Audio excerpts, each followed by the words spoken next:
All right, so Brandon Royval versus Tatsuro Taira is next week, and it kind of made me realize there's slowly being a revival at flyweight with an increase in popularity due to things like the stars. Okay, Tatsuro Taira right now is a fairly big star for our flyweight. Okay, for our flyweight, not in general, but he's still kind of a big star. That whole "I'm happy, thank you" thing is kind of big, and it kind of made me realize that there's kind of a lot of flyweight stars. Okay, there's Brandon Royval, Brandon Moreno, there's Manel Cap, there's Tatsuro Taira, and then Mohammed Mokaev, who somehow has 9 times as many followers as Alexandre Pantoja, who's the champ, which is crazy. But anyway, let me know why you think flyweight has been gaining popularity, and while you're down there, appreciate if you like, subscribe. We're close to 220 subs.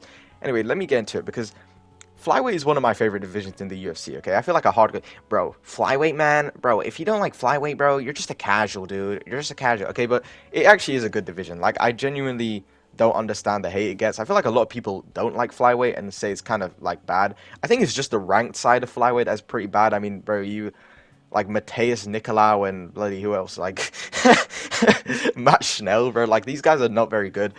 But what I like about flyweight is not that, like, I'm not on some Stephen Hawking type shit where, I'm enjoying it because they're midgets, but like, bro, it's just cool to see how many like prospects and like these fights with crazy amounts of potential, like Tatsuro Taira, Muhammad Mokaev, Joshua Van, Asuo Mabayev. Like, there's so many that I could just name. Like, there's so many like interesting fighters there. Like, they might not have the most craziest personalities, but that's fine. Okay, that's really fine. Anyway, I want to get into why I think that it's been gaining more popularity as of like recent.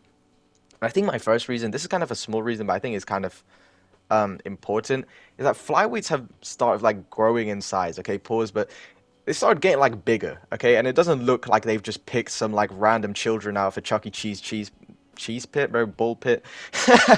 just picking out random children out the street, bro, in some van that says free candy. Like, bro, flyweights used to look so minuscule. Like, bro, I don't even know how. They used to look so small, bro. But now, like, they actually, like, they look like they have muscle in them, bro. They look like they actually have power. Okay, they look like, I don't know how to explain it, but it's more fun to watch a fighter when they don't look like they've, just been pulled out of playground, out of the sandpit. Okay.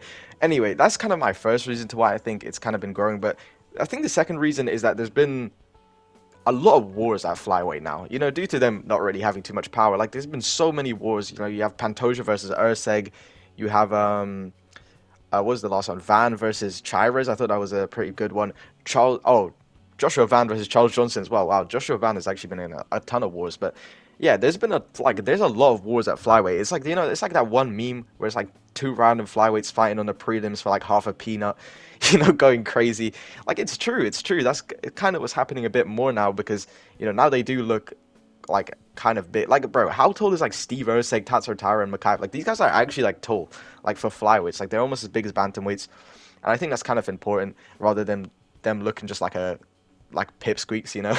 But yeah, there's been a lot of wars, and slowly flyweights are starting to have more power as well. I mean, we had Steve Urseg with that knockout. Pantoja has a lot of power, even though he's not really knocking out people, but he still has a lot of power, and that's making things a lot more interesting. And yeah, that's really it for the war side of things. But I think this is the biggest reason, in my opinion, is the star thing that I was going on about earlier with the prospects, with these crazy, crazy potentials. I think that is such a big thing, okay, for flyweight, for growing its like name as a division. Because, bro, like people like Mokaev, people like Tatsuro Taira, these like recognizable names, it makes you want to watch the division, want you like to pay attention. You know what I mean? Like, see like the title picture. As for like before, when bro, you've got like absolute bots like bloody matched. Poor Matt Schnell. This guy's not even in the UFC anymore. Okay, I'm pretty sure he retired, and I'm still making fun of this guy. But Matt Schnell, Mateus Nicolau, and he's just like, they're just not really that interesting to watch. Like, I don't really care about them. Or like Alex Perez, who's just like like, I don't even remember any of these guys fight. This guy's fought like 3 times this year already. I don't even remember him fighting once. I'm like, I genuinely don't remember him. I don't even know what he does, to be honest. I just know he's a flyweight and he's fought Taira and Mokaev. But yeah, I think it's very important to have these kind of stars like Taira and Mokaev and even like Royval, Moreno, like all these guys with like recognizable names that people want to see.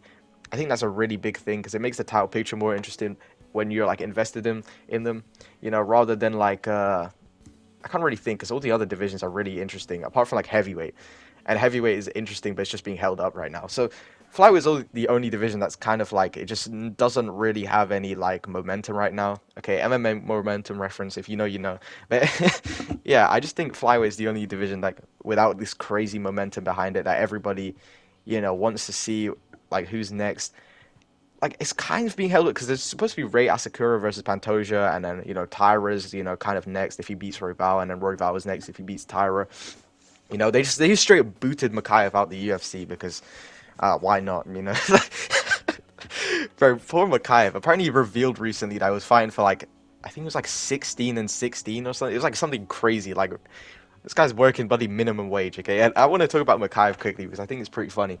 I don't think there's a point like rehiring Mokaev as much as I want to because luckily I'm a Mokaev fan. Like if you go back on my YouTube channel, like I am a huge fan of Mokaev. But bro, this guy's just so boring, bro. He's gotten so boring. Okay, I missed the Mokaev who would lose an entire fight and then get a sub in the last minute. Now we have like Mokaev who's, getting diddy with bloody no cap, bro. Like I don't know what's going on with that, but still, like I don't think there's a point of Mokaev coming back to the UFC. Okay, I just really doubt they're gonna give this guy back his ranked spot. Okay, they're probably gonna make this guy fight bloody Charles Johnson on the early prelims, or even bloody CJ Vergara, or what's that other guy's name that keeps getting fed to prospects, bro. But yeah, bro, like I just don't think there's a point. I just doubt that they're gonna give him back his like spot in the UFC. And on top of that, I doubt he's gonna get paid a lot. And it's just like, bro, just go to Brave, make your money. If you're a big name, come back to the UFC, they'll want you. But I don't think there's a point begging for it as much as he is right now. This guy's on his hands and knees. He looks like that one picture of the ant with the bag over his shoulders. Like, bro, I feel bad for Mokaev, bro. Honestly, this guy I'm pretty sure he has UFC on his like license plate on his car, which is crazy. But yeah, that's all I want to say about flyweight.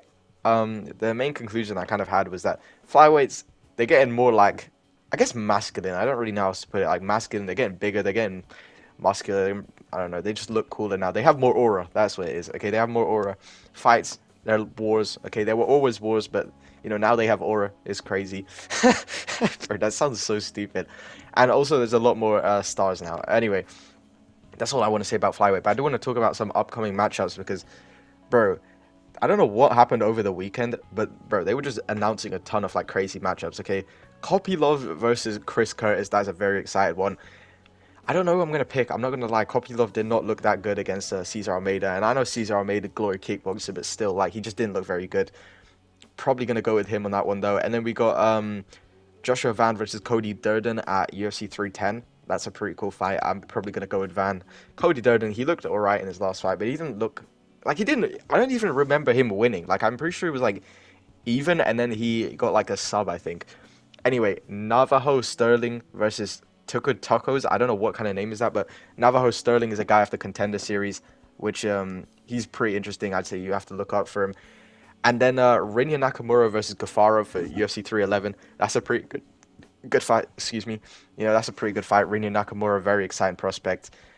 Gafarov is a decent fight for him. He's not just being fed cans anymore. And then Jim Miller versus Damon Jackson for UFC 309. That's pretty cool as well. Almeida versus Spivak. I'm just going through these. Wow, there's a lot, bro. Anyway, Jelton Almeida versus Sergey Spivak for UFC 311. That's a pretty good matchup as well. I'm probably going to go with Almeida. Spivak is just this yearly, getting fed to like an actually good person now. Anyway, that's going to be it. Hopefully you guys enjoyed the video. This probably was kind of messy because I didn't really know what to upload today. I was going to talk about Mokaev, but then I realized absolutely nobody wants to hear that, Like, bro, if you look past my channel, I've probably made like a ton of videos on Mokaev. But anyway, probably going to be getting a face cam soon. I think I said it on a community post. Probably going to get a face cam soon. Switch to that type of content instead of gameplay. So, yeah, that's going to be it. Thanks for watching. Like, subscribe.